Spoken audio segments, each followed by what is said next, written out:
கர்த்தருடைய நாமத்திற்கு மகிமை உண்டாவதாக. சற்று நேரம் தியானிக்கும்படியாக எடுத்துக்கொண்ட வேத வசனம் ஏசாயா தீர்க்கதரிசியின் புஸ்தகம் 26ஆம் அதிகாரம் 3ஆம் வசனம். உம்மை உறுதியாய் பற்றிக்கொண்ட மனதையுடையவன் உம்மையே நம்பியிருக்கிறபடியால் நீர் அவனை பூரண சமாதானத்துடன் காத்துக்கொள்வீர். ஜெபிப்போம். அன்பும் மகா கிருபையும் இரக்கமும் நிறைந்த நேசமுள்ள நல்ல தகப்பனே, உம்மை நன்றியுள்ள இருதயத்தோடு ஸ்தோத்தரிக்கிறேன். இந்த நாளிலே தியானிக்கும்படியாக நீர் எங்களுக்கு கொடுத்த சத்திய வசனத்திற்காக உமக்கு ஸ்தோத்திரம். தியானிக்கிற வசனம் ஒவ்வொருவருக்கும் ஆசீர்வாதமாக காணப்பட தேவன் தாமே கிருபை நல்கிறளும். இயேசு கிறிஸ்துவின் இன்ப நாமத்தில் ஜெபிக்கிறேன் பிதாவே, ஆமென். உம்மை உறுதியாய் பற்றி கொண்ட மனதை உடையவன் உம்மையே நம்பியிருக்கிறபடியால் நீர் அவனை பூரண சமாதானத்துடன் காத்துக்கொள்வீர். கர்த்தருடைய நாமத்திற்கு மகிமை உண்டாவதாக. இந்த உலகத்திலே வாழ்கிற ஒவ்வொரு மனிதனும் தேவன் கொடுக்கிற பூரண சமாதானத்தை பெற்றுக்கொள்ளும்படியாக எப்படிப்பட்ட அனுபவத்தோடு வாழ வேண்டும் என்கிற சத்தியத்தை நாம் கடந்த சில வாரங்களாக தியானிக்க தேவன் நமக்கு கிருபை செய்தார். மனிதனுக்கு மிகவும் அவசியமானது பூரண சமாதானம். அந்த பூரண சமாதானத்தை மனிதனுக்கு கொடுக்க வேண்டும் என்று எண்ணினாலும் அப்படி மனிதனால் பெற்றுக்கொள்ளக்கூடிய சமாதானம் நிலைத்திருக்கக்கூடிய சமாதானமாய் இருப்பது கிடையாது. காரணம், ஒவ்வொரு மனிதனுக்கும் சூழ்நிலைகளுக்கு ஏற்ற பிரகாரமாக மனிதன் கொடுத்த சமாதானத்தை விட்டு விலகக்கூடியவனாகவே காணப்படுகிறான். ஆகவே ஒவ்வொரு மனிதனும் தேவன் கொடுக்கிற சமாதானத்தை பெற்று என்றைக்கும் மாறாத தேவனை பற்றி கொண்ட மனதை உடையவனாக தேவன் கொடுத்த சமாதானத்தை பாதுகாத்து ஜீவிக்க வேண்டியவனாக காணப்படுகிறான். காரணம், எப்பேற்பட்ட சூழ்நிலைகளானாலும் மனிதனுக்கு தேவன் மாறாதவராகவே காணப்படுகிறார். எப்பேற்பட்ட சூழ்நிலையானாலும் தேவன் கைவிடாதவராகவே காணப்படுகிறார். எப்பேற்பட்ட சந்தர்ப்பங்களானாலும் தேவன் விட்டு விலகாதவராகவே காணப்படுகிறார். அப்படிப்பட்ட அன்புள்ள தேவன் கொடுக்கிற சமாதானத்தை ஒரு மனிதன் பெற்றுக்கொள்ளும் போது அவன் இந்த உலகத்திலே வாழ்கிற நாட்களெல்லாம் அந்த சமாதானத்தை இழந்து போகாத ஜீவியத்தை செய்யும்படியாக தேவனை நம்பி ஜீவிக்கக்கூடியவனாய் இருக்கிறான். கடந்த சில வாரங்களாக நாம் தியானித்த சத்தியம் என்னவென்றால், அந்த பூர்ண சமாதானத்தை தேவனிடத்திலிருந்து ஒரு மனிதன் பெற்றுக்கொண்டு அதை காத்து ஜீவிக்க வேண்டுமானால் ஒரு மனிதனுடைய ஜீவியத்திலே எப்படிப்பட்ட அனுபவங்கள் உண்டாயிருக்க வேண்டும் என்பதை குறித்து தியானித்தோம். அப்படி தியானித்த வேளையிலே அதை இரத்தின சுருக்கமாக நாம் வாசிக்க கேட்ட வசனத்திலே அதற்கான பதிலை கண்டடைய தேவன் கிருபை செய்தார். உம்மை உறுதியாய் பற்றி கொண்ட மனதை உடையவன் உம்மையே நம்பியிருக்கிறபடியால் நீர் அவனை பூர்ண சமாதானத்துடன் காத்துக் கொள்கிறீர். அப்படியானால் யார் தேவனை உறுதியாய் பற்றி கொண்ட மனதை உடையவர்களாய் இருக்கிறார்களோ அவர்கள் தேவன் கொடுக்கிற பூர்ண சமாதானத்தை பெற்றுக்கொண்டு தேவன் கொடுக்கிற பூர்ண சமாதானத்தை பாதுகாத்து கொண்டு ஜீவிக்கிறவர்களாக காணப்படுகிறார்கள். அப்படியானால் ஒரு கேள்வி நமக்கு முன்பாக வைக்கப்பட்டது. அந்த கேள்வி என்னவென்றால், தேவனை உறுதியாய் பற்றி கொண்ட மனதை உடையவர்களாக காணப்படுவது எப்படி என்று ஒரு கேள்வி நமக்கு முன்பாக எழும்பினது. அதற்கு உரிய பதிலை நாம் தியானித்தோம். முதலாவது, ஒவ்வொரு மனிதனும் ஜெபத்திலே உறுதியாயிருக்க வேண்டும். யார் ஜெபத்திலே உறுதியாயிருக்கிறார்களோ அவர்கள் தேவனை உறுதியாய் பற்றி கொண்ட மனதை உடையவர்களாய் இருப்பார்கள் என்று தியானிக்க தேவன் நமக்கு கிருபை செய்தார். இரண்டாவது, யார் தேவனை உறுதியாய் பற்றி கொண்ட மனதை உடையவர்களாய் இருப்பார்கள் என்றால், யார் வசனத்திலே உறுதியாய் இருக்கிறார்களோ அவர்கள் வசனத்தின் மூலமாக தேவனை உறுதியாய் பற்றி கொண்ட மனதை உடையவர்களாய் இருப்பார்கள் என்று தியானிக்க தேவன் கிருபை செய்தார். மூன்றாவதாக, யார் விசுவாசத்திலே உறுதியாய் இருக்கிறார்களோ அவர்கள் தேவனை உறுதியாய் பற்றி கொண்ட மனதை உடையவர்களாய் இருப்பார்கள் என்று தியானிக்க தேவன் நமக்கு கிருபை செய்தார். நான்காவதாக, யார் பரிசுத்த ஆவியினாலே உறுதிப்பட்டவர்களாய் இருக்கிறார்களோ அவர்கள் தேவனை உறுதியாய் பற்றி கொண்ட மனதை உடையவர்களாய் இருப்பார்கள் என்று தியானிக்க தேவன் நமக்கு கிருபை செய்தார். ஆறாவதாக, யார் தேவன் கொடுக்கிற கிருபையிலே உறுதியாய் இருக்கிறார்களோ அவர்கள் தேவனை உறுதியாய் பற்றி கொண்ட மனதை உடையவர்களாய் இருப்பார்கள் என்று தியானித்தோம். ஏழாவதாக, யார் அப்போஸ்தலர்களை உறுதியாய் பற்றி கொள்கிறார்களோ அவர்கள் தேவனை உறுதியாய் பற்றி கொண்ட மனதை உடையவர்களாய் இருப்பார்கள் என்று தியானிக்க தேவன் நமக்கு கிருபை செய்தார். எட்டாவதாக, யார் தீமையை வெறுத்து நன்மையை பற்றி கொண்ட அனுபவத்தோடு வாழுகிறார்களோ அவர்கள் தேவனை உறுதியாய் பற்றி கொண்ட மனதை உடையவர்களாக காணப்படுவார்கள் என்று தியானிக்க கிருபை செய்தார். ஒன்பதாவதாக, யார் தேவன் தங்களுக்கு கொடுத்த நம்பிக்கையினால் உண்டான தைரியத்தையும் மேன்மை பாராட்டலையும் உறுதியாய் பற்றி கொண்டார்களோ அவர்கள் தேவனை உறுதியாய் பற்றி கொண்ட மனதை உடையவர்களாய் இருப்பார்கள் என்று தியானிக்க தேவன் நமக்கு கிருபை செய்தார். இப்படி கடந்த வாரங்களிலே 9 அனுபவங்களை இந்த வசனத்தின் மூலமாக தியானிக்க தேவன் நமக்கு கிருபை செய்தார். இந்த 9 அனுபவங்கள் மூலமாக யார் தேவனை பற்றி கொண்டார்களோ அவர்கள் தேவனை உறுதியாய் பற்றி கொண்ட மனதை உடையவர்களாய் இருப்பார்கள். அவர்களுக்கு தேவன் கொடுத்த பூரண சமாதானம் உண்டாயிருக்கும். இது ஒவ்வொரு மனிதனும் தேவனை அறிந்து கொண்ட அனுபவத்தின் மூலமாக தேவனிடத்திலிருந்தே பெற்றுக்கொண்ட சமாதானமாய் இருக்கிறபடியினால் இந்த சமாதானத்தை ஒரு மனிதன் எடுக்கவும் முடியாது. இந்த சமாதானத்தை மனிதன் உங்கள் வாழ்க்கையிலிருந்து நஷ்டப்படுத்தி போடவும் இயலாது. அப்படியானால் தேவன் கொடுக்கிற பூரண சமாதானத்தை ஒவ்வொரு மனிதனும் பாதுகாத்து கொள்ள வேண்டுமானால் இந்த 9 அனுபவங்கள் மூலமாக தேவனை பற்றி கொண்ட மனதை உடையவர்களாக காணப்பட வேண்டும். இந்த மனது என்று சொல்லும் போது அது மிகவும் முக்கியமானது. ஒவ்வொரு நொடி பொழுதும் தேவனை பற்றி கொண்ட மனதை உடையதாக நீங்கள் பாதுகாத்துக் கொள்வீர்களானால் உங்கள் வாழ்க்கையிலே பூர்ண சமாதானம் உண்டாயிருக்கும். இந்த நாளிலே 10வது அனுபவத்தை தியானிக்க தேவன் நமக்கு கிருபை செய்வாராக. 10வது அனுபவம் என்னவென்றால், தேவனை நாம் உறுதியாய் பற்றி கொண்ட மனதை உடையவர்களாய் இருக்க வேண்டுமானால் 10வது அனுபவம் தலையை பற்றி கொள்ள வேண்டும். இந்த நாளிலே நாம் தியானிக்க போகிற சத்தியம், நாம் எப்படி தலையை பற்றி கொள்வது என்பதுதான். தெய்வ பிள்ளையே, நம்முடைய சரீரத்தை எடுத்துக்கொள்வோம். நம்முடைய சரீரத்திலே அநேக அவயவங்கள் காணப்படுகிறது. கைகள் உண்டு, கால்கள் உண்டு, சரீரம் உண்டு. ஆனால் இவைகள் எல்லாம் ஒவ்வொரு மனிதனுடைய தலையோடு பற்றி கொண்டிருக்கிறது. ஆகவே இந்த தலை எதை சிந்திக்கிறதோ அதற்கு ஏற்ற பிரகாரமாக இந்த அவயவங்கள் செயல்படக்கூடியதாய் இருக்கிறது.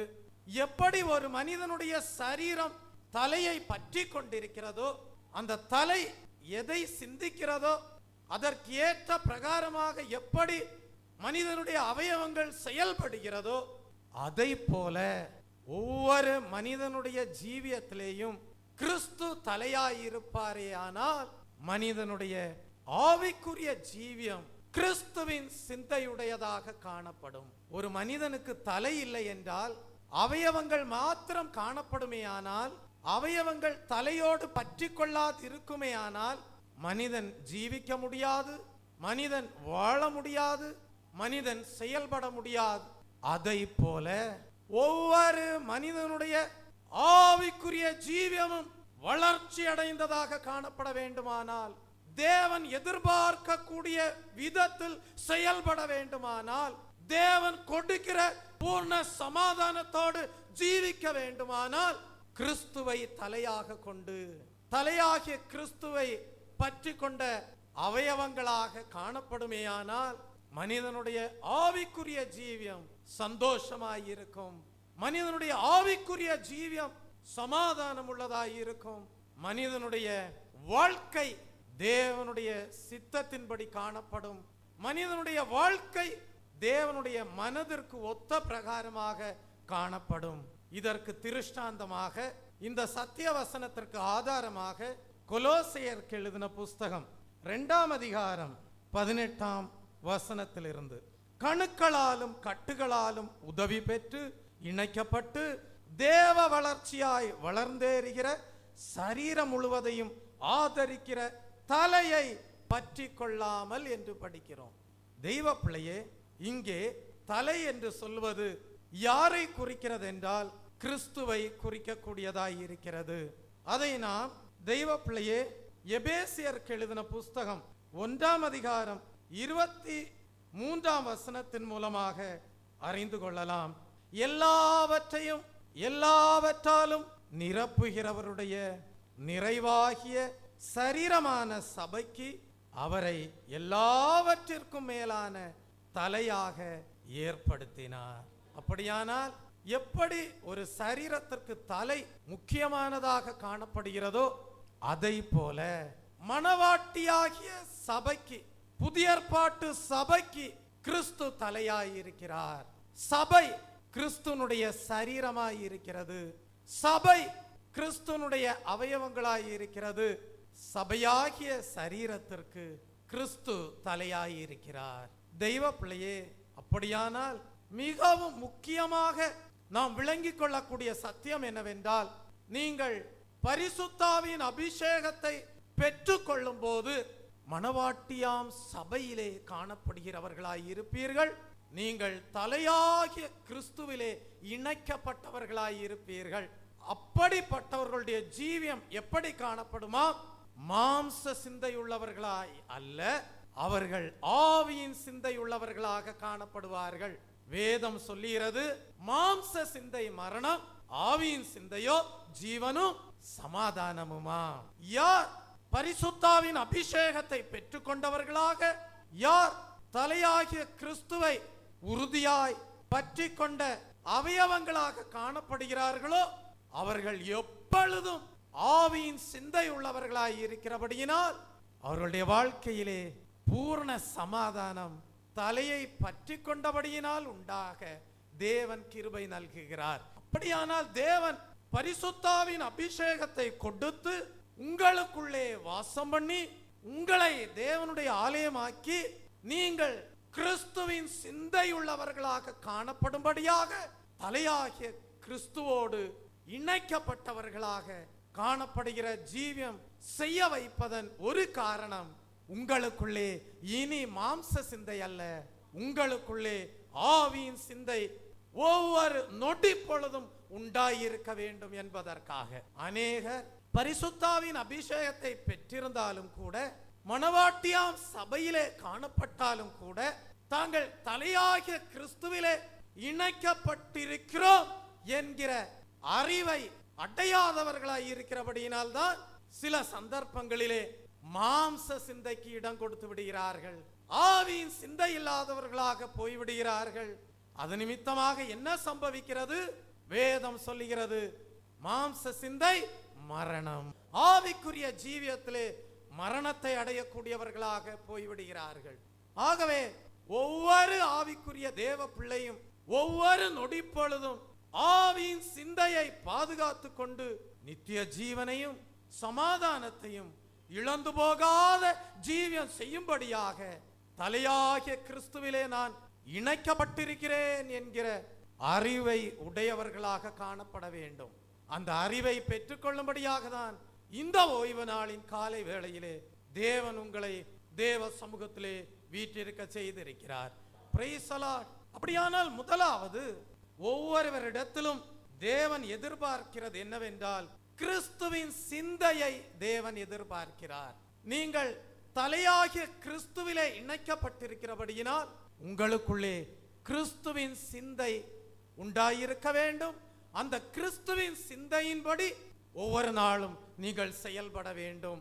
அப்படி செயல்படும் போது உங்களை காண்கிறவர்கள் உங்களிலே கிறிஸ்துவை காண்பார்கள். உங்களுடைய ஆவிக்குரிய ஜீவியத்தின் மூலமாக உங்களுடைய சரீர வாழ்க்கையும் தேவனுடைய சித்தத்திற்கு ஒத்த வண்ணமாக நடத்தப்படுவதை நீங்கள் அறிந்து கொள்ள முடியும். வாசிப்போம்.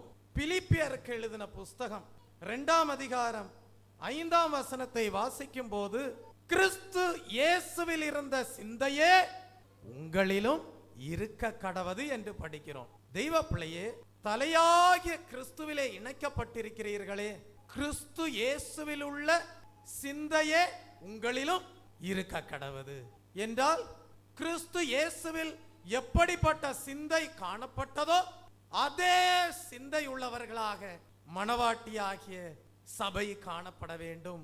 கிறிஸ்து இயேசுவில் காணப்பட்ட சிந்தையே சபையாகிய சரீரத்திற்கு காணப்பட வேண்டும்.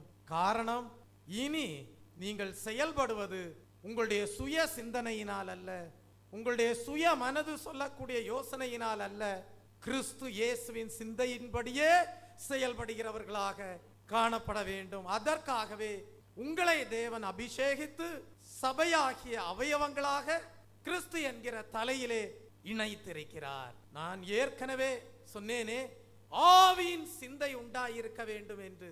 அந்த ஆவியின் சிந்தை தான் கிறிஸ்து இயேசுவின் சிந்தனை. இங்கே பிலிப்பியருக்கு பரிசுத்த பவுல் எழுதுகிறாரே, கிறிஸ்து இயேசுவில் உண்டாயிருந்த சிந்தனையே உங்களில் இருக்க கடவது என்று எழுதுகிறாரே. கிறிஸ்து இயேசுவின் சிந்தனை என்று சொல்லப்படுவது என்ன? அதுதான் ஆவியின் சிந்தனை. அப்படியானால் தெய்வ பிள்ளையே, இந்த ஆவியின் சிந்தை அல்லது கிறிஸ்து இயேசுவின் சிந்தை இல்லாதவர்கள் எப்படிப்பட்டவர்களாய் இருப்பார்கள் என்று ஒரு கேள்வி எழும்புகிறது அல்லவா? அதற்கு நீங்கள் பதிலை காண வேண்டுமானால் நாம் வாசித்த கொலோசேயருக்கு எழுதின புஸ்தகம் ஸ்தோத்திரம் 2ஆம் அதிகாரம் 19ஆம் வசனத்திற்கு வரும்போது அங்கே நாம் படிக்கிறோம், கிறிஸ்து இயேசுவின் சிந்தை இல்லாதவர்கள், தலையாகிய கிறிஸ்துவிலே இணைக்கப்படாதவர்கள் எப்படிப்பட்டவர்களாய் இருப்பார்கள்? 19ஆம் வசனத்திலே படிக்கிறோம், மாயமான தாழ்மையிலும் தேவ தூதர்களுக்கு செய்யும் ஆராதனையிலும் விருப்பமுற்று காணாதவைகளிலே துணிவாய் நுழைந்து தன் மாம்ச சிந்தனையினாலே வீணாய் வீறுமாப்பு கொண்டிருக்கிற எவனும் உங்கள் பந்தய பொருளை நீங்கள் இழந்து போகும்படி உங்களை வஞ்சியாதிருக்க பாருங்கள் என்று எழுதுகிறார். தெய்வ பிள்ளையே, தலையாகிய கிறிஸ்துவிலே இணைக்கப்படாதிருக்கிற அவயவங்களுக்குள்ளாக காணப்படுகிற எண்ணங்கள், சிந்தனைகள் எப்படிப்பட்டதாய் இருக்குமாம்? மாம்ச சிந்தையுள்ளதாய் இருக்குமாம். இந்த மாம்ச சிந்தையுள்ளவர்களாய் செயல்படுகிறவர்களுடைய அடையாளங்கள் என்ன என்பதை பரிசுத்த பவுல் பிலிப்பியருக்கு எழுதுகிறார். மாயமான தாழ்மை காணப்படும். மனுஷருக்கு முன்பாக ரொம்ப பணிந்து கும்பிடு போட்டு காலில் விழுந்து ரொம்ப தாழ்மை உள்ளவர்களை போல காணப்படுவார்கள். ஆனால் அது ஒரு மாயமான தாழ்மை என்று நாம் வேதத்திலே படிக்கிறோம். அவர்கள் ஏன் அப்படி மாயமான தாழ்மையை வெளிக்காட்டுகிறார்கள் என்றால், அப்படிப்பட்ட தாழ்மையினாலே தங்களுடைய மாம்சத்தை எப்படியாவது பேணிக்கொள்ள முடியுமா, சரீரத்திற்கு தேவையானவைகளை பெற்றுக்கொள்ள முடியுமா என்றுதான் அவர்கள் மாயமான தாழ்மையோடு காணப்படுகிறார்கள். அதை நீங்கள் 23வது வசனத்திலே படிக்க முடியும். கடைசி 3 வரிகளை படித்து பாருங்கள். இவைகள் மாம்சத்தை பேணுகிறதற்கே ஒழிய மற்றொன்றிற்கும் பிரயோஜனப்படாது. அப்படியானால் மாம்ச சிந்தையோடு கிறிஸ்துவாகிய தலையை பற்றி கொள்ளாமல் மாம்ச சிந்தையோடு காணப்படுகிறவர்களுடைய ஒரு அடையாளம் மாயமான தாழ்மை உண்டாயிருக்கும். அதன் மூலமாக அவர்கள் தங்களுடைய சரீரத்திற்கு தேவையானவைகளை பெற்று மாம்சத்தை பேணுகிறவர்களாக காணப்படுவார்கள். வேறு ஒரு பிரயோஜனமும் அந்த மாயமான தாழ்மையினாலே மாம்ச சிந்தனையினாலே அவர்களுக்கு உண்டாயிராது. அவர்களுக்கு ஆவியின் சிந்தை உண்டாயிராது. அவர்களிடத்திலே அபிஷேகம் இருக்காது. அவர்கள் மணவாட்டியாம் சபையிலே காணப்பட மாட்டார்கள். அவர்களிலே கிறிஸ்து இயேசுவின் சிந்தை உண்டாயிருக்காது. அவர்கள் தேவனுடைய ஆவியினாலே நடத்தப்பட இயலாதவர்களாக காணப்படுவார்கள்.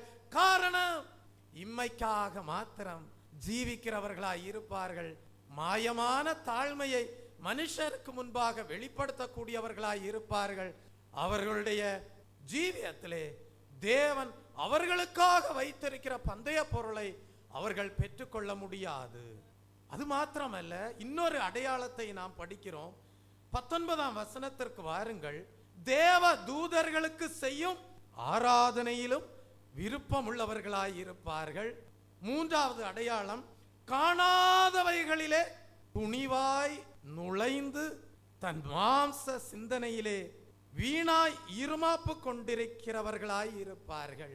தெய்வ பிள்ளையே, தேவ தூதர்களுக்கு ஆராதனை செய்யக்கூடியவர்களாய் இருப்பார்கள். ஆண்டவராகிய இயேசு கிறிஸ்து தேவ தூதர்களிலும் பெரியவர் என்கிற வெளிப்படுத்தல் இல்லாதவர்களாக தேவ தூதர்களுக்கு ஆராதனை செய்யக்கூடியவர்களாய் இருப்பார்கள். 3வது படிக்கிறோம், காணாதவைகளிலே துணிவாய் நுழைந்து சிந்தனையினாலே வீணாய் இருமாப்பு கொண்டிருக்கிறவர்களாய் இருப்பார்கள். இந்த காணாதவைகளிலே துணிவாய் நுழைந்து என்று படிக்கிறோமே, இதை குறித்து நான் தியானித்து பார்த்தேன். காணாதவைகளிலே துணிவாய் நுழைகிறார்கள் என்று சொல்லப்பட்டிருக்கிறதே. கர்த்தாவே, காணாதவைகள் என்று சொல்லப்படுகிற இந்த வார்த்தை எதை வெளிப்படுத்துகிறது என்று நான் தியானித்த வேளையிலேதான் அது வேறு ஒன்றுமல்ல, தேவன் ஒரு மனிதனை உருவாக்கி ஆவியின் சிந்தையோடு, கிறிஸ்து இயேசுவின் சிந்தையோடு, கிறிஸ்துவின் சரீரமான நிறைவான சபையிலே அங்கத்தினராக தேறின புருஷர்களாக ஒரு மனிதனை வளர்த்துவிக்கும் போது அவனுக்கு தேவன் என்ன கொடுக்கிறார் என்றால் விசேஷித்த தரிசனத்தை கொடுக்கிறார். அந்த தரிசனம் அந்த மனிதன் தன்னுடைய வாழ்நாள் முழுவதும் ஓட வேண்டிய ஓட்டத்தை குறித்த ஒரு தரிசனமாக காணப்படுகிறது. தன்னுடைய வாழ்க்கையிலே தேவன் வைத்திருக்கிற சித்தத்தை வெளிப்படுத்தக்கூடியதாய் இருக்கிறது. தேவன் அவனுடைய வாழ்க்கையிலே வைத்திருக்கக்கூடிய திட்டத்தை வெளிப்படுத்தக்கூடியதாய் இருக்கிறது. தான் எப்படிப்பட்ட ஜீவியம் செய்து நல்ல போராட்டத்தை போராட வேண்டும், விசுவாசத்தை காத்துக்கொள்ள வேண்டும், ஓட்டத்தை வெற்றிகரமாக முடிக்க வேண்டும் என்பதனை குறித்த தரிசனமாக தேறின புருஷனாக தேவனால் உருவாக்கப்பட்டவனுக்கு தேவன் கொடுத்ததாக காணப்படுகிறது. ஆனால் இந்த மாம்ச சிந்தையோடு இருக்கிறவர்கள், தலையாகிய கிறிஸ்துவிலே அவயவமாய் இராதவர்கள், அபிஷேகத்தை பெற்றுக்கொள்ளாதவர்கள், தங்களுடைய சரீரத்தை பேணுவதிலே மாத்திரம் கவனத்தை செலுத்தினவர்கள், மனுஷ போதனைகளுக்கு இடம் கொடுக்கிறவர்கள், தேவ தூதர்களை ஆராதிக்கிறவர்கள், மாயமான தாழ்மையுள்ளவர்கள் என்ன செய்கிறார்கள்? துணிவாய் நுழைகிறார்கள். எதற்குள்ளே நுழைகிறார்கள்? ஒரு தேவ மனிதனுக்கு தேவன் கொடுத்த தரிசனத்திற்குள் நுழைகிறார்கள். நுழைந்து அந்த தரிசனத்திலே தாங்கள் எப்படியாவது நிலை நின்று பந்தய பொருளை பெற்றுக்கொள்ளலாமா என்று எண்ணுகிறார்கள். தேவன் பரிசுத்த பவுல் மூலமாக வெளிப்படுத்துகிறார். மனிதனே, அந்த தரிசனம் ஒரு தேவ பிள்ளைக்கு கொடுக்கப்பட்ட தரிசனம். அந்த தரிசனம் தலையாகிய கிறிஸ்துவிலே இணைக்கப்பட்டு தேறின புருஷனாக உருவாக்கப்பட்டவனுக்கு கொடுக்கப்பட்ட தரிசனம். அந்த தரிசனத்திலே தலையாகிய கிறிஸ்துவிலே இணைக்கப்படாமல் மாம்ச சிந்தையோடு நீ துணிவாய் நுழைந்து அதிலே நிலை நின்று தேவ மனிதனுக்காக வைக்கப்பட்டிருக்கிற பந்தய பொருளை நீ பெற்றுக்கொள்ளலாம் என்று எண்ணுவாயானால் வேதம் சொல்லுகிறது, அவன் பந்தய பொருளை இழந்து போகக்கூடியவனாய் இருப்பான். பந்தய பொருளை இழந்து போக கூடிய விதமாக தன்னைத்தானே வஞ்சிக்க கூடியவனாய் இருப்பான் என்று வேதத்தின் மூலமாக அறிந்து கொள்கிறோம். ஒரு மாம்ச சிந்தையுள்ளவன் தலையாகிய கிறிஸ்துவிலே இணைக்கப்பட்ட விதத்திலே அவன் தன்னை வெளிப்படுத்த இயலாது, தன்னை வெளிப்படுத்தி காட்ட இயலாது. தலையாகிய கிறிஸ்துவிலே இணைக்கப்படாத எந்த ஒரு மனுஷனும் தலையாகிய கிறிஸ்துவிலே இணைக்கப்பட்டதை போல தன்னை வெளிப்படுத்தி காட்டிக்கொள்ள இயலாது. அப்படி ஒரு மாயமான தோற்றத்தை அவன் வெளிப்படுத்தி காட்டிக்கொள்வானே ஆனால் வேதம் சொல்லுகிறது அது அவன் தன்னைத்தானே வஞ்சிக்கிறவனாக காணப்படுகிறான். அவன் தனக்காக வைக்கப்படுகிற பந்தய பொருளை பெற்றுக்கொள்ள கூடாதவனாக காணப்படுவான். அவன் மனிதர்களுடைய ஆலோசனையின்படியும் யோசனையின்படியும் நடந்து தன்னுடைய சரீரத்திற்கு தேவையானவைகளை பெற்று சரீரத்தை பேணி பாதுகாத்துக் கொள்ளக்கூடியவனாகத்தான் காணப்படுவான் என்று வேதம் விளக்குகிறது. இந்த காலை வேளையிலே தேவ சமூகத்திலே காணப்படுகிற ஒவ்வொரு தேவ பிள்ளையோடும் தேவன் இடைபடுகிறார். உன்னுடைய ஜீவியமானது கிறிஸ்துவாகிய தலையிலே உறுதியாய் இணைக்கப்பட்டிருக்கிறதா? அபிஷேகத்தின் நிறைவோடு காணப்படுகிறாயா? தேறின புருஷனாக வளர்த்துவிக்கப்பட்டிருக்கிறாயா? கிறிஸ்து இயேசுவில் உண்டாயிருக்கக்கூடிய சிந்தையோடு காணப்படுகிறாயா? அல்லது தலையாகிய கிறிஸ்துவிலே இணைக்கப்பட்டதை போல மாயமான தாழ்மையோடு மாம்ச சிந்தையோடு காணப்படுகிறாயா? இந்த ரெண்டு கூட்டத்திற்கும் ஒரு பெரிய வித்தியாசம் உண்டு. பந்தய பொருளை பெற்றுக்கொள்ளக்கூடிய கூட்டத்தாருக்கும் பந்தய பொருளை இழந்து போகக்கூடிய கூட்டத்தாருக்கும் ஒரு பெரிய வித்தியாசம் உண்டு. தலையாகிய கிறிஸ்துவிலே இணைக்கப்படாமல் மாயமான தாழ்மையை வெளிப்படுத்துகிறவர்கள் தங்களை தாங்களே வஞ்சித்து பந்தய பொருளை இழந்து போகக்கூடியவர்களாய் இருக்கிறார்கள்.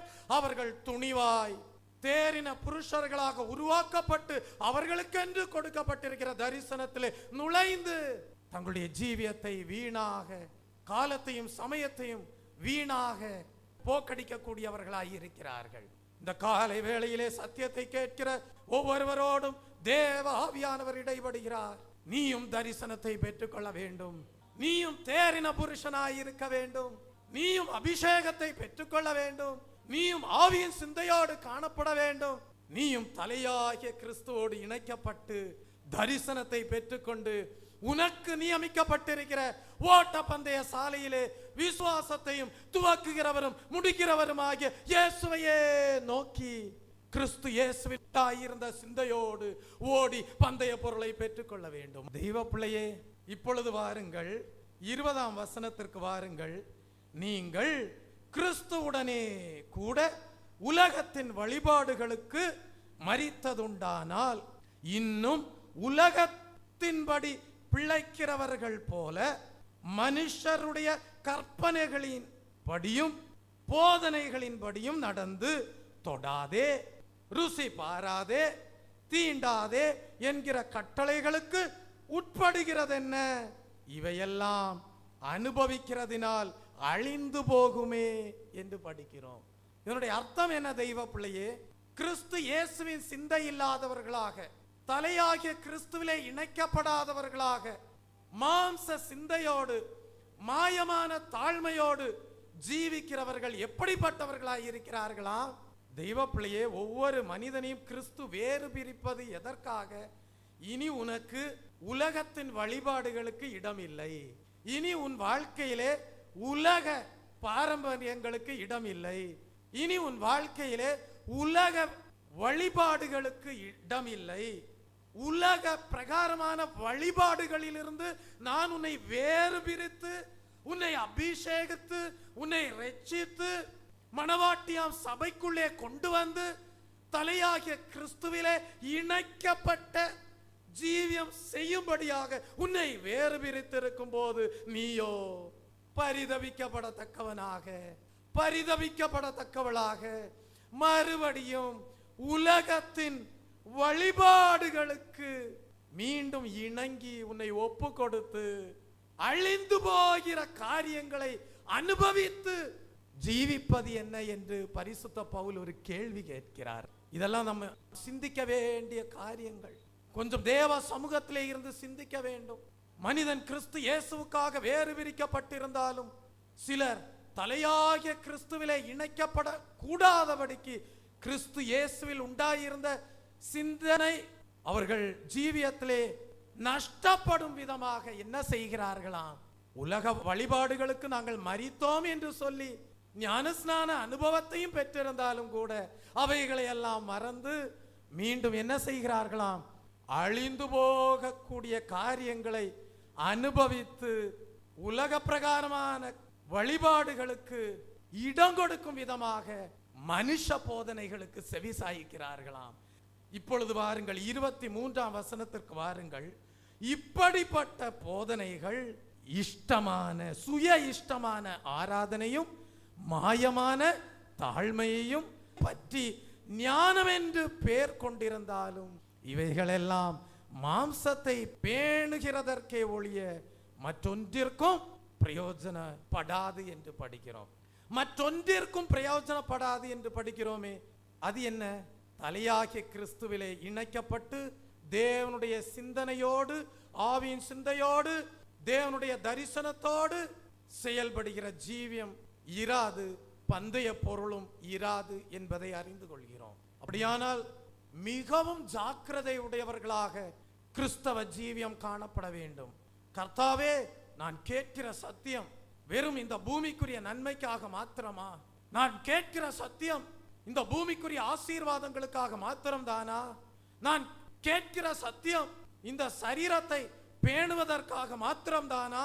நான் கேட்கிற சத்தியம் கர்த்தாவே அழிந்து போகிற காரியங்களை அனுபவிக்கிறதற்கு தானா என்று ஒரு கேள்வியை ஒவ்வொரு தேவ பிள்ளையும் தனக்குள்ளே கேள்வி எழுப்பிக் கொண்டு, இல்லை, நான் தேவன் எனக்கு வைத்திருக்கிற பந்தய பொருளை பெற்றுக்கொள்ள வேண்டும், அதற்கேற்ற தரிசனத்தோடு வாழ வேண்டும், அந்த தரிசனத்திற்குள்ளே இருமாப்பாய் மாம்ச சிந்தையோடு ஒரு மனிதன் பிரவேசிக்க இடம் கொடாதபடி என் ஜீவியத்தை பாதுகாத்துக் கொள்ள வேண்டும் என்று சொல்லி கிறிஸ்து இயேசுவில் உள்ள சிந்தையோடு நல்ல போராட்டத்தை போராடுவானே ஆனால், ஓட்ட பந்தய சாலையிலே ஓடுவானே ஆனால், அவனுக்கென்று வைத்திருக்கிற பந்தய பொருளை தேவன் அவனுக்கு கொடுத்து கனப்படுத்துவார்.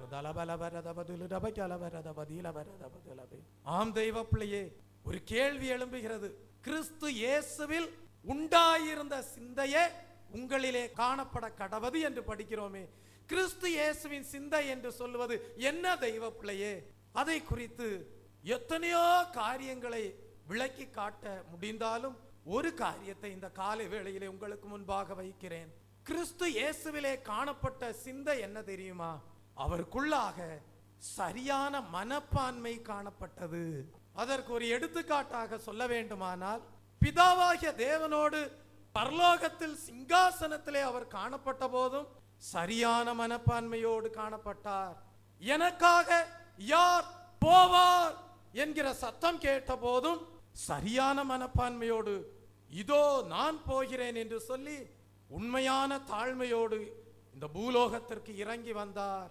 இந்த பூலோகத்திலே ஊழியம் செய்த போதும் சரியான மனப்பான்மையோடு ஊழியத்தை செய்தார். கலப்படமில்லாத சுவிசேஷத்தை எடுத்துரைத்தார். கலப்படமில்லாத சத்தியத்தை எடுத்துரைத்து சத்தியத்தின்படி நடக்கிற உத்தம மார்க்கத்தார் பாக்கியவான்களாய் இருப்பார்கள் என்பதை வெளிப்படுத்தும் விதமாக ஊழியத்தை செய்தார். அது மாத்திரமல்ல, தன்னுடைய வாழ்க்கையிலே சிலுவை கொடுக்கப்பட்ட போதும் அதை குறித்து முறுமுறுக்காமல், அதனை இடறுதலாக காணாமல், அதனை மனவேதனையோடு ஏற்றுக்கொள்ளாமல் சந்தோஷத்தோடு ஏற்றுக்கொண்டார் என்று படிக்கிறோம். இதுதான் சரியான மனப்பான்மை. தன்னை சரீரத்திலே மரணத்திற்கு ஒப்பு கொடுத்தார், இரத்தம் சிந்தும்படியாக ஒப்பு கொடுத்தார், 3ஆம் நாள் உயிர்த்தெழுதலுக்கும் தன்னை ஒப்பு கொடுத்தார். இன்றைக்கு பிதாவின் வலது பாசத்திலே வீற்றிருக்கிறவராக முழு மனுக்குலத்திற்காகவும் தம்முடைய பிள்ளைகளுக்காக பரிந்து பேசி வருகிறார். இதுதான் கிறிஸ்து இயேசுவிலே காணப்பட்ட சிந்தனை. இதுதான் கிறிஸ்து இயேசுவிலே காணப்பட்ட மனப்பான்மை. இன்றைக்கு தேவன் உங்களை பார்த்து கேட்கிறார், உங்கள் ஜீவியத்திலே அந்த கிறிஸ்து இயேசுவின் சிந்தனை காணப்படுகிறதா? ஒவ்வொரு தேவ பிள்ளையுடைய வாழ்க்கையிலே சில வேளைகளிலே நன்மை உண்டாயிருக்கும், சில வேளைகளிலே தீமை உண்டாகிறது, சில வேளைகளிலே ஆசீர்வாதங்கள் உண்டாயிருக்கிறது, சில வேளைகளிலே ஆசீர்வாத குறைவு வருகிறது, சில வேளைகளிலே உயர்வு வருகிறது, சில வேளைகளிலே சிலுவை கொடுக்கப்படுகிறது. வேதம் சொல்லுகிறது, அவரோடு பாடுகளை சகிப்பீர்களானால் அவரோடு கூட ஆளுகையும் செய்வீர்கள். உயர்விலே நீ எப்படி காணப்படுகிறாய்? தாழ்விலே எப்படி காணப்படுகிறாய்? இன்பத்திலே நீ எப்படி காணப்படுகிறாய்? துன்பத்திலே எப்படி காணப்படுகிறாய்? எல்லா சூழ்நிலைகளிலேயும் தலையாகிய கிறிஸ்துவிலே நான் இணைக்கப்பட்டிருக்கிறேன் என்கிற அறிவோடு கிறிஸ்து இயேசுவிலே காணப்பட்ட சிந்தையோடு காணப்படுகிறாயா? அல்லது உன் வாழ்க்கையிலே துன்பம் வரும்போது, உன் வாழ்க்கையிலே மனவேதனை வரும்போது, உன் வாழ்க்கையிலே இழப்புகள் வரும்போது, உன் வாழ்க்கையிலே கண்ணீர் வரும்போது, இனி நான் எப்படி இந்த பூலோக வாழ்க்கையிலே ஜீவிக்க போகிறேன் என்று நீ அலறும் போது, இனி தலையாகிய கிறிஸ்துவிலே இப்படிப்பட்ட பாடுகளோடு ஜீவிப்பது வீண் என்று சொல்லி மாம்ச சிந்தைக்கு நீ இடம் கொடுத்து உன் தரிசனத்தை நஷ்டப்படுத்தி உன் பந்தய பொருளை இழந்து போகும் விதமாக நீ தலையாகிய கிறிஸ்துவில் இருந்து வழி விலகி போகிறாயா? ஒரு துன்பத்தின் மத்தியிலேயும், கண்ணீரின் மத்தியிலேயும், பாடுகளின் மத்தியிலேயும், உபத்திரவங்களின் மத்தியிலேயும் நான் தலையாகிய கிறிஸ்துவிலே இணைக்கப்பட்டிருக்கிறேன். இந்த துன்பம் தேவன் அறியாமல் வரவில்லை, இந்த துயரம் தேவன் அறியாமல் வரவில்லை. நஷ்டங்களிலும் நான் பதறிட மாட்டேன், கஷ்டங்களிலும் நான் துவண்டு விட மாட்டேன். காரணம், கிறிஸ்து இயேசுவின் சிந்தையோடு நான் தலையாகிய கிறிஸ்துவிலே இணைக்கப்பட்டிருக்கிறேன். கிறிஸ்து இயேசுவுக்குள்ளாக என்ன மனப்பான்மை காணப்பட்டதோ அதே மனப்பான்மையோடு சிலுவையை சுமக்கிறேன் என்கிற எண்ணத்தோடு தலையாகிய கிறிஸ்துவிலே நீ காணப்படுவாயானால், இணைக்கப்பட்டு உறுதிப்பட்டவனாக, உறுதிப்பட்டவளாக காணப்படுவாயானால், தேவனை உறுதியாய் பற்றி கொண்ட மனதை உடையவனாய் இருப்பாய். வேதம் சொல்லுகிறது, தேவனையே நம்பி இருக்கிறபடியால் உனக்கு பூர்ண சமாதானம் உண்டு. தரிசனத்தை இழந்து போக மாட்டாய், பந்தய பொருளையும் இழந்து போக மாட்டாய். உன்னுடைய துவக்கத்தை பார்க்கிலும் முடிவு மகிமை உள்ளதாய் இருக்கும். உன்னுடைய முடிவை காண்கிறவர்கள் உன்னிலே தெய்வ தரிசனம் நிறைவேறுவதை காண்பார்கள். ஆகவேதான் வேறொரு மொழியிலே இப்படி ஒரு பாட்டு உண்டு. துக்கத்திൻ്റെ பாத்திரத்தை கர்த்தாவு என்ற கையில் தந்தால் சந்தோஷத்தோடு நான் அதை வாங்கி அல்லேலூயா பாடுவேன் என்று பக்தன் பாடுகிறான். துக்கத்திൻ്റെ പാനപാത്രം കർത്താ എൻ്റെ കയ്യിൽ തന്നാൽ, ദുഃഖത്തിൻ്റെ പാനപാത്രം കർത്താ എൻ്റെ കയ്യിൽ തന്നാൽ സന്തോഷത്തോടത് വാങ്ങി அல்லேலூயா பாடிடும் ஞான். சந்தோஷத்தின் பாத்திரமல்ல, தேவன் தம்முடைய பிள்ளையுடைய ஜீவியத்திலே துக்கத்தின் பாத்திரத்தை கொடுக்கிறார். கர்த்தர் தான் கொடுக்கிறார், கர்த்தர் தான் அப்படிப்பட்ட சூழ்நிலையை உருவாக்குகிறார். துக்கத்திൻ്റെ பாத்திரத்தை கர்த்தர் உன் கையிலே கொடுத்து காண்கிறார். நீ தலையாகிய கிறிஸ்துவிலே இணைக்கப்பட்டவனாக அந்த துக்கத்திൻ്റെ பாத்திரத்தை கையில் வைத்துக் கொண்டு, ஆகாரம் இல்லாமல், பணவசதி இல்லாமல், ஆஸ்தி ஐஸ்வர்யங்கள் இல்லாமல், பூமிக்குரிய நன்மை இல்லாமல், துக்கத்திൻ്റെ பாத்திரத்தை கையில் வைத்துக் கொண்டு நீ சந்தோஷத்தோடு அல்லேலூயா பாடுகிறவனாயிருக்கிறாயா, அல்லேலூயா பாடுகிறவளாயிருக்கிறாயா என்பதை தேவன் அறிகிறார். இயேசுவை உன் வாழ்க்கையிலே துன்பத்தின் மத்தியிலும் பாடலாக நீ மாற்றி ஜீவிப்பாயானால் உன் துக்கம் சந்தோஷமாய் மாறும். எப்படி மாறுகிறது? உன் ஜீவியத்திலே தேவன் தரிசனத்தை இழந்து போகாதபடி, நஷ்டப்படுத்தி போடாதபடி நல்ல போராட்டத்தை போராட செய்கிறார். பந்தய பொருளை பெற்றுக்கொள்ள செய்கிறார். அந்த பந்தய பொருளை பெற்றுக்கொள்ளும் போது நீ சாட்சி கொடுப்பாய். கடந்து வந்த பாதைகளை திரும்பி பார்க்கிறேன், கண்ணீரோடு கர்த்தாவே நன்றி சொல்கிறேன், நன்றி சொல்கிறேன், நான் நன்றி சொல்கிறேன், நன்றி சொல்கிறேன், நான் நன்றி சொல்கிறேன். அப்பா உமக்கு நன்றி, ராஜா உமக்கு நன்றி, இயேசு அப்பா உமக்கு நன்றி, ராஜா உமக்கு நன்றி. கடந்து வந்த பாதைகளை திரும்பி பார்க்கிறேன், கண்ணீரோடு கர்த்தாவே நன்றி சொல்கிறேன், நன்றி சொல்கிறேன், நான் நன்றி சொல்கிறேன், நன்றி சொல்கிறேன், நான் நன்றி சொல்கிறேன். ஆசீர்வாதத்தின் மத்தியிலே மாத்திரமல்ல, நன்மைகளை பெற்றுக்கொள்வதின் மத்தியிலே மாத்திரமல்ல, துன்பத்தின் பாத்திரம் உன் கையிலே கொடுக்கப்படும் வேளையிலேயும் நீ நன்றி சொல்லி தேவனை பாட வேண்டும். எந்த சூழ்நிலையும் அவர் அன்பினின்று என்னை பிரிக்காது காத்து கொள்வார். எந்த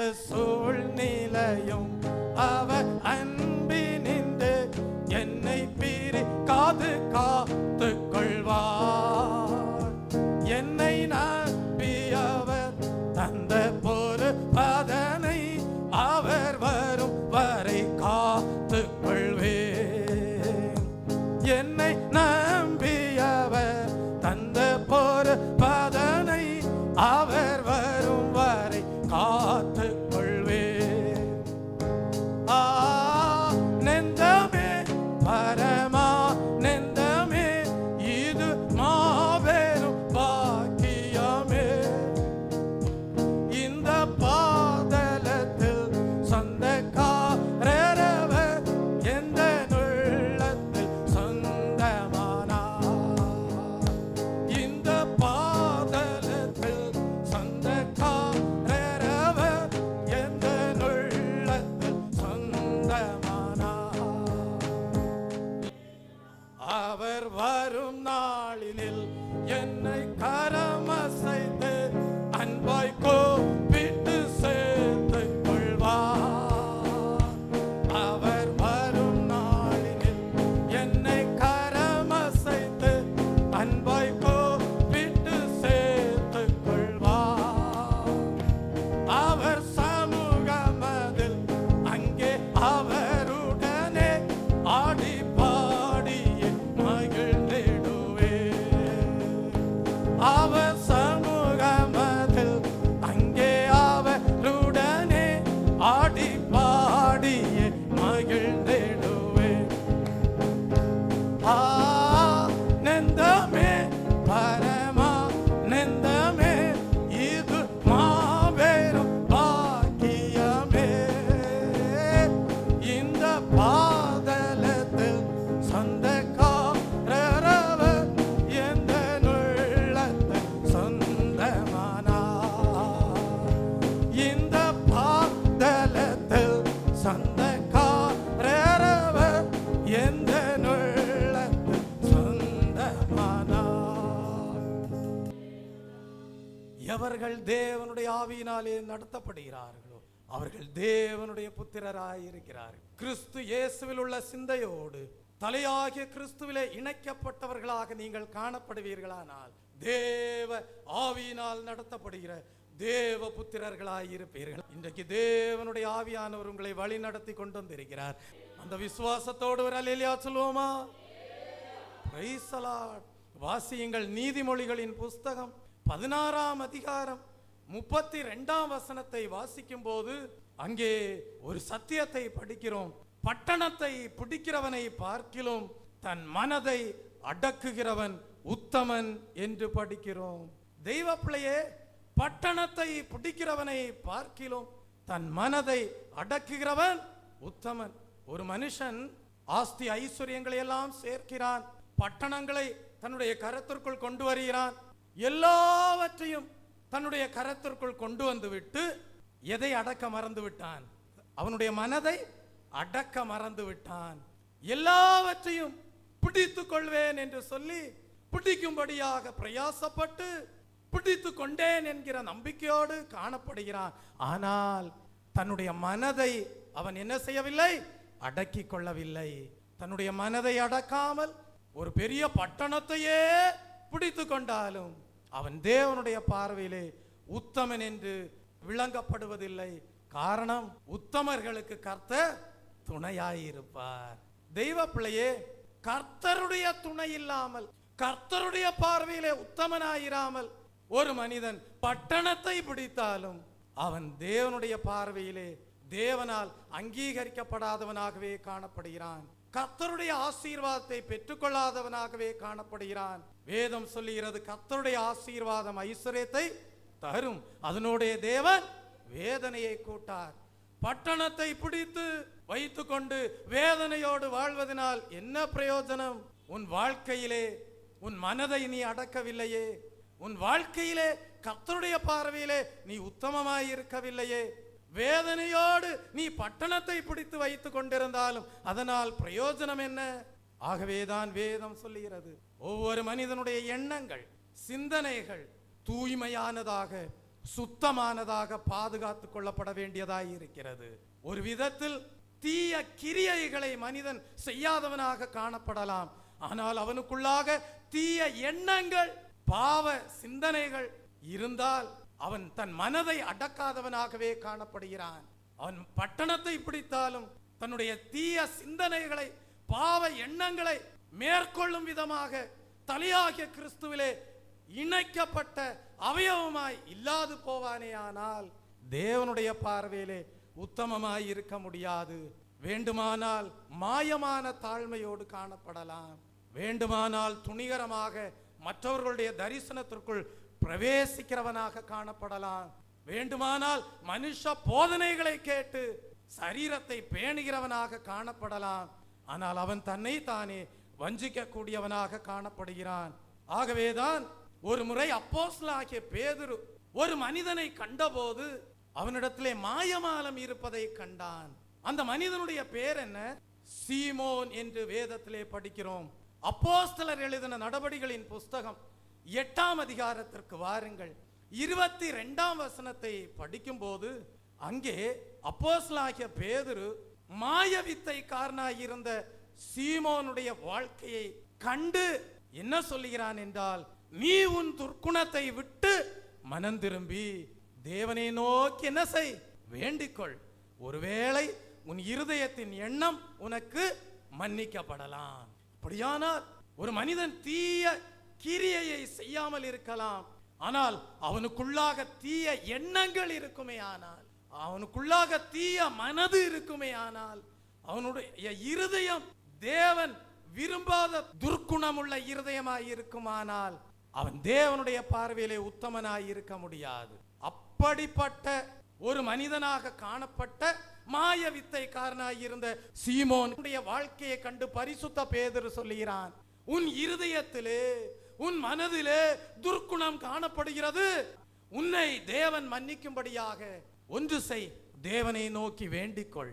ஒருவேளை உன் துர்க்குணத்தை தேவன் மன்னிக்கலாம் என்று சொல்லுகிறான். தெய்வ பிள்ளையே, உங்களுக்கு தேவன் பரிசுத்தாவியை கொடுத்தது, உங்களுக்கு தேவன் கிருபை வரங்களை கொடுத்தது. உங்களுடைய ஜீவியத்திலே நீங்கள் சுயமாக அதை வைத்துக்கொண்டு சம்பாத்தியம் பண்ணுவதற்காக அல்ல, தேவ சித்தம் செய்யும்படியாக. நிறைய பேர் தங்களுடைய வாழ்க்கையிலே தோல்வி அடைவதற்கு காரணம் என்ன தெரியுமா? தேவனிடத்திலிருந்து பெற்றுக்கொண்ட கிருபை வரங்களை இந்த பூலோக வாழ்க்கையிலே சுய சம்பாத்தியத்திற்காக அதை பிரயோஜனப்படுத்துகிறபடியினால் முடிவு நிர்பந்தமாக போகிறது. ஆரம்பத்திலே துவக்கம் நலமானதாய் இருந்தது, முடிவோ வீழ்ச்சி. காரணம் என்ன?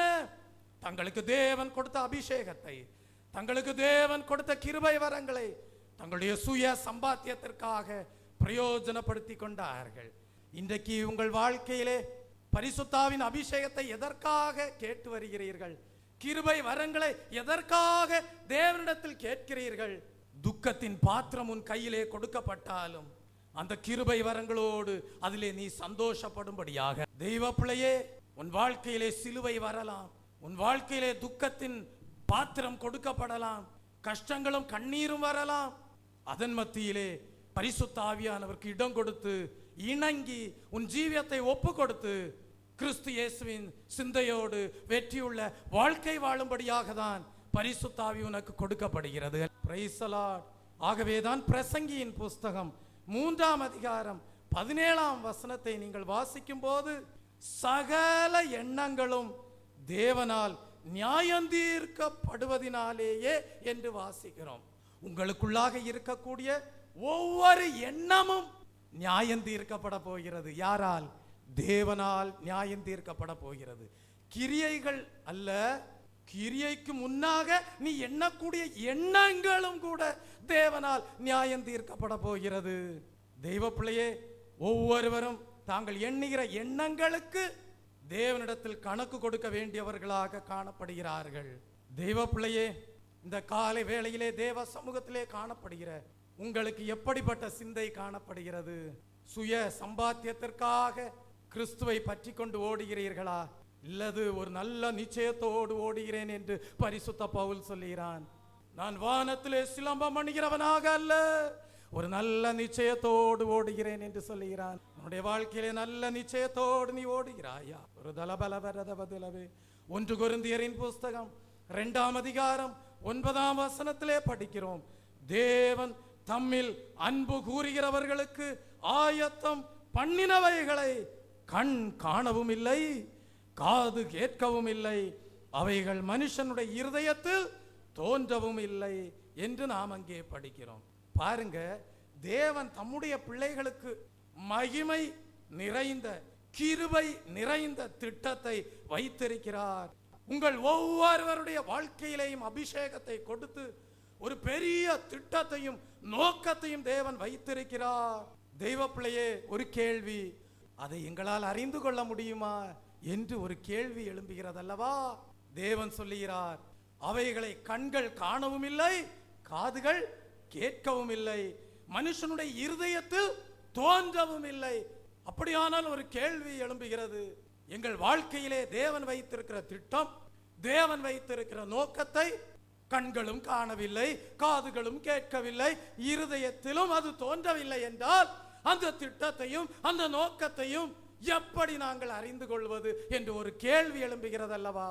அதற்கு பதிலை அடுத்த வசனத்திலே தேவன் வெளிப்படுத்துகிறார். 1 கொரிந்தியரின் புஸ்தகம் 2ஆம் அதிகாரம் 10ஆம் வசனத்தை வாசிக்கும் போது அங்கே பரிசுத்த பவுல் கொரிந்து சபைக்கு எழுதுகிறார், நமக்கோ தேவன் அவைகளை தமது ஆவியினாலே வெளிப்படுத்தி இருக்கிறார். உன் வாழ்க்கையிலே தேவன் பரிசுத்த ஆவியை கொடுத்திருப்பாரே, ஆனால் ஆவியினாலே தேவன் உன் ஜீவியத்திலே வைத்திருக்கிற திட்டத்தை வெளிப்படுத்தக்கூடியவராய் இருக்கிறார். அநேகருடைய கண்கள் அதை காணாமல் இருக்கலாம், அநேகருடைய காதுகள் அதை கேட்காமல் இருக்கலாம், அநேகருடைய இருதயத்திலே அது தோன்றாமல் இருக்கலாம், அநேகருடைய இருதயத்திலே தேவன் வாசம் பண்ணாமல் இருக்கலாம், அநேகருடைய இருதயத்திலே ஜீவ நீரூற்றாகிய பரிசுத்தாவின் அபிஷேகம் இல்லாமல் இருக்கலாம். ஆனால் அதை பெற்றுக்கொண்ட உன்னுடைய வாழ்க்கையிலேயோ உன் ஜீவியத்திலே வைத்திருக்கிற தேவ திட்டத்தை தேவன் உனக்கு வெளிப்படுத்தக்கூடியவராய் இருக்கிறார். ஆகவே தான் சொல்லுகிறார், அப்படிப்பட்ட தேவ திட்டத்தை நீ அறிந்து கொண்டு ஜீவிக்கும்படியாக ஒவ்வொரு நொடி பொழுதும் உன் சிந்தை கிறிஸ்து இயேசுவில் உள்ள சிந்தையுடையதாய் இருக்கட்டும் என்று சொல்லுகிறார். தேவன் தம்மில் அன்பு கூறுகிறவர்களுக்கு ஆயத்தம் பண்ணி வைத்திருக்கிற நல்ல ஆசீர்வாதங்களை கொடுக்கக்கூடியவராய் இருக்கிறார். பரலோக ராஜ்யத்திலும் மிகுதியான பொக்கிஷங்கள் உங்களுக்காக சேர்த்து வைக்கப்பட்ட ஜீவியம் செய்ய தேவன் அனுகிரகம் செய்கிறார். நீதிமொழிகளின் புஸ்தகம் 23ஆம் அதிகாரம் 7ஆம் வசனத்தை படிக்கும் போது, அவன் இருதயத்தின் நினைவு எப்படியோ அப்படியே அவன் இருக்கிறான் என்று படிக்கிறோம். நீங்கள் பிசாசை போல சிந்திப்பீர்களானால் நீங்கள் உண்மையில் பிசாசை போல இருப்பீர்கள்.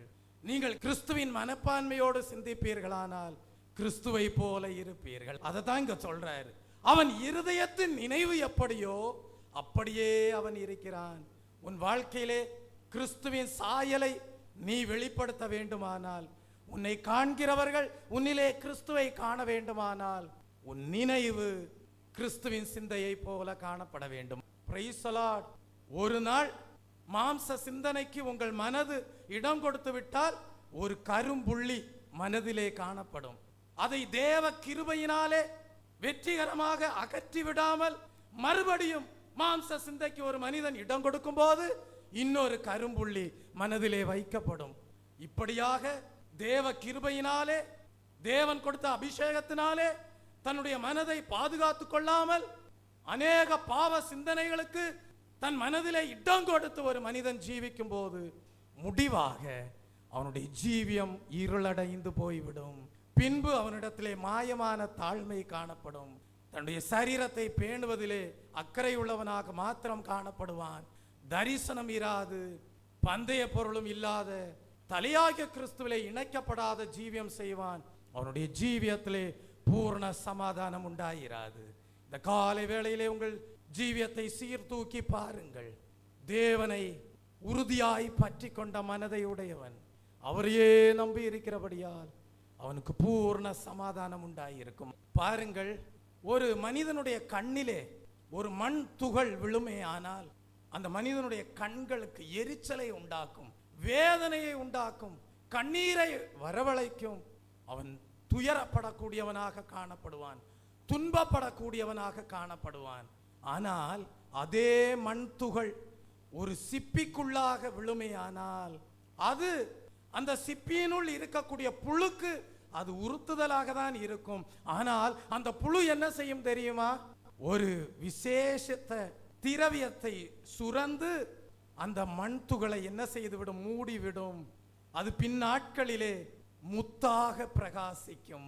உன் வாழ்க்கையிலே வருகிற கஷ்டங்கள், உன் வாழ்க்கையிலே வருகிற சோதனைகள், இவைகளையெல்லாம் கண்களிலே விழுந்த மண் துகளை போல எடுத்துக்கொண்டு அந்த மனப்பான்மையோடு துன்பத்தோடு காணப்படுகிறாயா? அல்லது ஒரு சிப்பிக்குள் விழுந்த மண் துகளாக அப்படிப்பட்ட மனப்பான்மையோடு அதை ஏற்றுக்கொண்டு அதை முத்தாக உன் ஜீவியத்திலே சோதனையிலே பிரகாசித்துக் கொண்டிருக்கிறாயா? சிந்தித்து பார். தேவனை உறுதியாய் பற்றி கொண்ட மனதை உடையவர்களாய் இருக்கக்கூடிய வாழ்க்கையிலே துன்பங்கள் மண் துகள்களாக விழுந்தாலும் நல்ல மனப்பான்மையோடு, கிறிஸ்து இயேசுவின் சிந்தையோடு, நல்ல தரிசனத்தோடு, தேவனை உறுதியாய் பற்றி கொண்ட மனதை உடையவனாக, தீய எண்ணங்கள் இல்லாமல் நல்ல எண்ணத்தோடு நல்ல வாழ்க்கை செய்யும் போது தேவன் பொன்னாக புடமிட்டு ரத்தின கற்களாக உன்னை பிரகாசிக்க செய்வார். உனக்கு கொடுக்கப்படுகிற கிரீடத்திலே அநேக முத்துக்கள் உண்டாயிருக்கும்.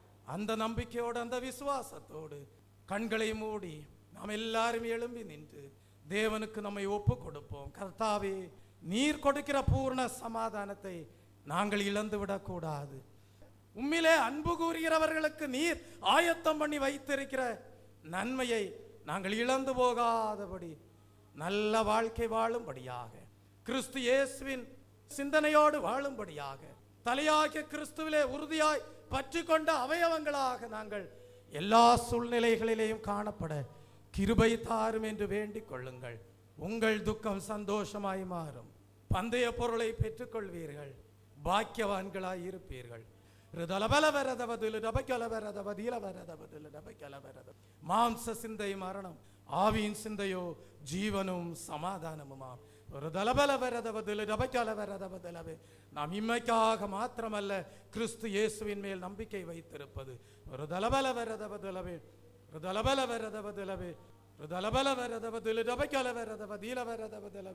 நித்திய ராஜ்யத்தின் மேன்மையான சுதந்திரத்தையும் அடைய வேண்டும் என்று ஒரு நல்ல தரிசனத்தோடு தேவன் நம்மை நடத்தி வருகிறார். அந்த தரிசனத்தை விட்டு விலகாமல் அந்த தரிசனத்திற்கு ஒப்பு கொடுத்து நல்ல சிந்தனையோடு தீய எண்ணம் இல்லாமல் வாழ தேவன் உங்களுக்கு கிருபை செய்வாராக. ஆமென்.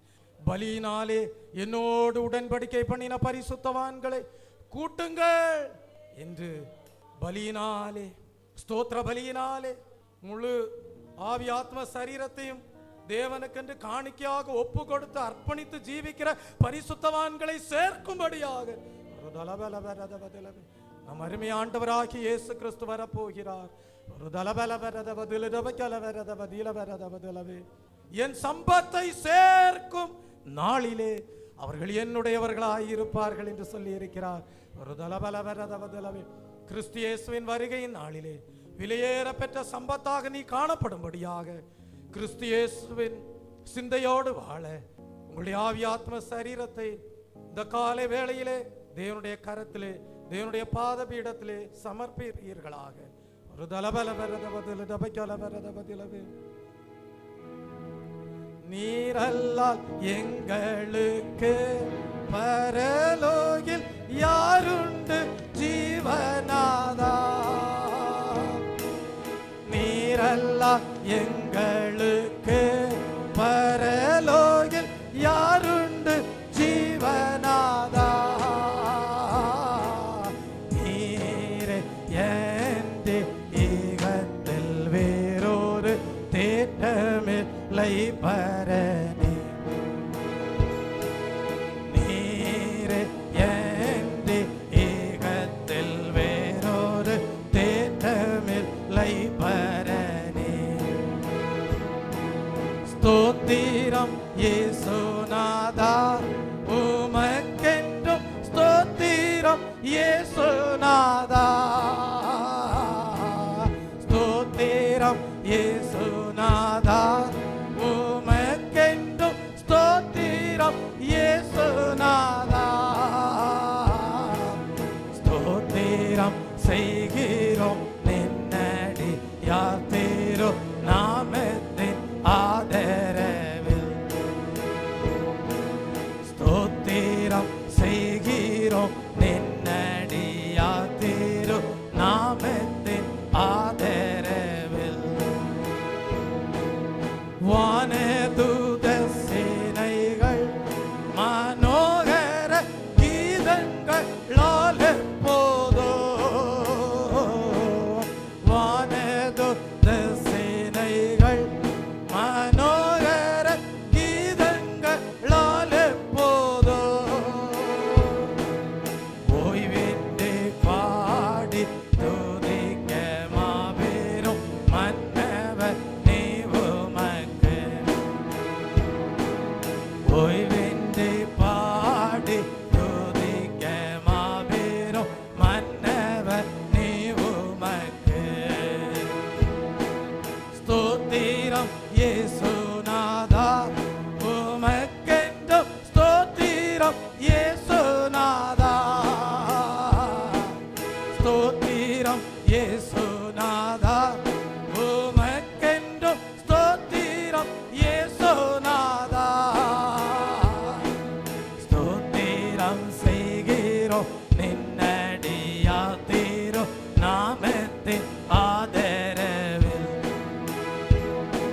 ஸ்தோத்திரம் செய்கிறோம் நின்னடியா தீரோ நாமத்தின் ஆதரவில்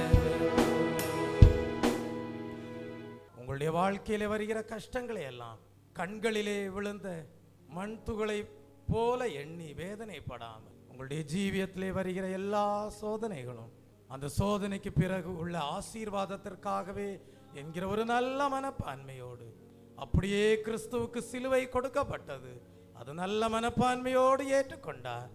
இன்றைக்கு பிதாவின் வலது பாசத்திலே சிங்காசனத்திலே வீற்றிருக்கிறார். அப்படியே நம்மையும் ஒரு நாள் வீட்டிற்க செய்து ஆளுகை செய்ய போகிற தயவுக்காக ஸ்தோத்தரிப்போம். ஸ்தோத்திரம் ஸ்தோத்திரம். அதற்கேற்ற சரியான கிறிஸ்துவின் சிந்தையோடு மனப்பான்மையோடு வாழ தேவன் உங்களுக்கு அனுகிரகம் செய்வாராக. ஆமென். என் ஆத்துமாவே கர்த்தரை ஸ்தோத்திரி, என் முழு உள்ளமையுடைய பரிசுத்தநாமத்தை ஸ்தோத்திரி. என் ஆத்துமாவே கர்த்தரை ஸ்தோத்திரி, அவர் செய்த சகல உபகாரங்களையும் மறவாதே. ஆமென். நம்முடைய கர்த்தராகிய இயேசு கிறிஸ்துவுடைய கிருபையும் பிதாவாகிய தேவனுடைய அன்பும் பரிசுத்தாவியானுடைய அந்யோன்ய ஐக்கியமும் இன்றும் என்றும் சதா காலங்களிலும் நம்ம அனைவரோடும் நம்முடைய குடும்பங்களோடும் சபையாரோடும் இருப்பதாக. ஆமென். ஹல்லேலூயா ஹல்லேலூயா ஹல்லேலூயா ஹல்லேலூயா ஹல்லேலூயா ஹல்லேலூயா ஹல்லேலூயா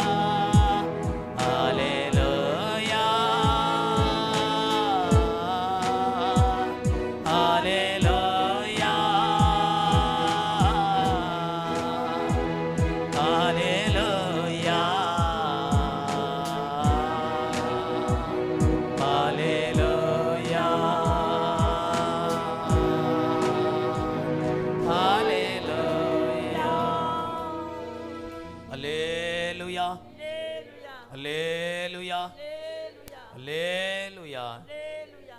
தலையாகிய கிறிஸ்துவிலே இணைக்கப்பட்ட அவயவங்களாக ஜீவிக்க தேவன் கிருபை கொடுத்து கிறிஸ்து இயேசுவின் சிந்தையே உங்களிலே காணப்பட செய்து தூய மனதுடனே தூய எண்ணங்களுடனே வெற்றியுள்ள வாழ்க்கை வாழ்ந்து நல்ல தெய்வ தரிசனத்தோடு பந்தய பொருளை பெற்றுக்கொள்ள தேவன் தாமே உங்களுக்கு அனுகிரகம் செய்வாராக.